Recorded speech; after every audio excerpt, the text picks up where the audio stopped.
आज हम आपको सभी क्लासेस के लिए क्लास 6 से लेकर के 10 तक हाई स्कूल तक इंग्लिश ग्रामर में प्रोनाउन चैप्टर पढ़ाएंगे। प्रोनाउन में सबसे पहले हम आपको बताएंगे प्रोनाउन कहते किसे हैं। Definition of pronoun, the word which used in the place of noun is called pronoun.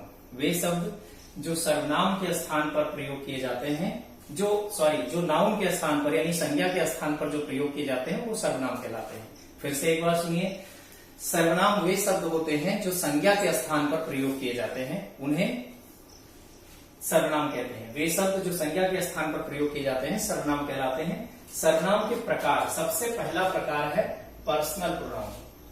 Personal pronoun ही हम आज आपको पढ़ाएंगे।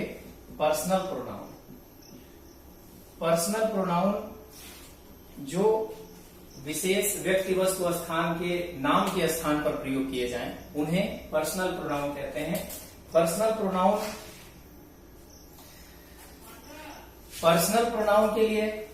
प्रोनाउन के लिए जो सबसे पहली बात है वो हम प्रोनाउन चार्ट से पता लगाते हैं। प्रोनाउन चार्ट क्या क्या है? प्रोनाउन चार्ट में हम आपको ऐसे प्रोनाउन चार्ट बताएंगे जिसमें आपके केस भी होंगे, और केस हिंदी में इसको कारक कहते हैं, और पर्सन भी होंगे। पर्सन मतलब पुरुष। अब हम आपको बता रहे हैं केस, इसके प्रोनाउन के जो केस होते हैं वो 3 होते हैं। सब्जेक्टिव केस, दूसरा ऑब्जेक्टिव केस, और तीसरा possessive case, POSSESSIVE, possessive case. और हिंदी में अगर इनको हम जानना चाहें तो सब्जेक्टिव केस को कर्ता कारक कहते हैं, और ऑब्जेक्टिव केस को कर्म कारक कहते हैं, कर्म कारक, और पॉजेसिव केस को अधिकरण कारक कहते हैं, अधिकरण कारक। हमने कारक की जानकारी आपको नाउन पढ़ाते समय पिछले वीडियो में दिया है। इस बार हम आपको पर्सनल प्रोनाउन के तीनों केस के बारे में बताएंगे। पहला होता है आपका फर्स्ट पर्सन में 2 प्रोनाउन आते हैं, आई और वी।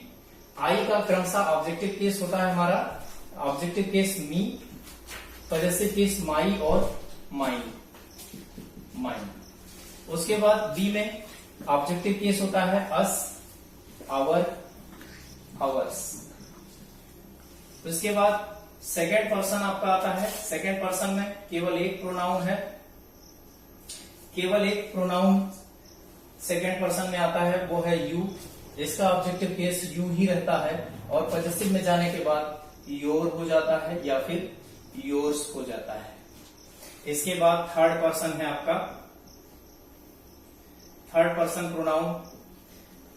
प्रोनाउन में होता है ही, सी, इट और दे।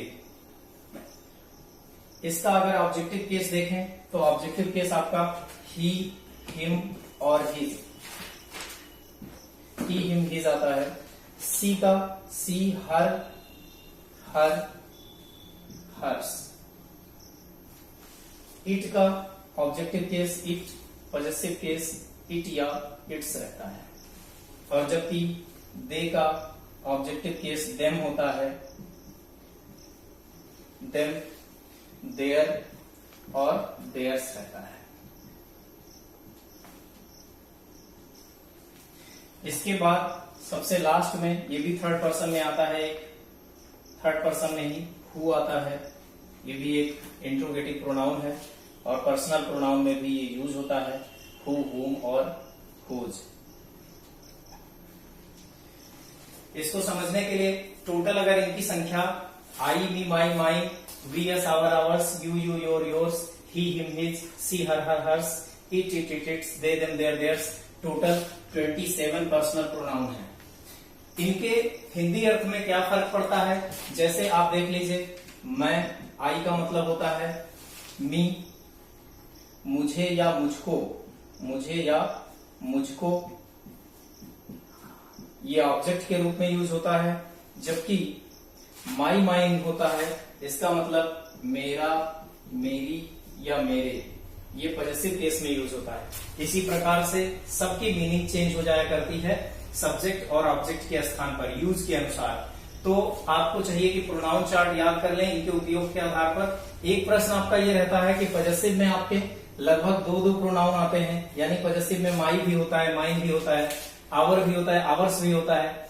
इनके अंतर ये है, इनके अर्थ में ये अंतर आता है कि माई साधारण अधिकार प्रकट कराता है, जबकि माइन दृढ़ अधिकार को व्यक्त करता है। जैसे अगर हम आपसे कहें, एक सेंटेंस लिखा है, सी इज माई वाइफ, तो इसका मतलब हुआ साधारण अर्थ में वह मेरी पत्नी है। लेकिन अगर ये लिखा है सी इज वाइफ ऑफ माइन, तो यहां पर अगर देखें तो दृढ़ अधिकार प्रकट कराता है या फिर पूर्ण स्वामित्व प्रकट करता है, तो इसको हम कह सकते हैं वह मेरी धर्म पत्नी है, वह मेरी धर्म पत्नी है, धर्म पत्नी है। इस प्रकार से प्रोनाउन चार्ट क्लियर हो गया। बस आज के वीडियो में इतना ही। धन्यवाद।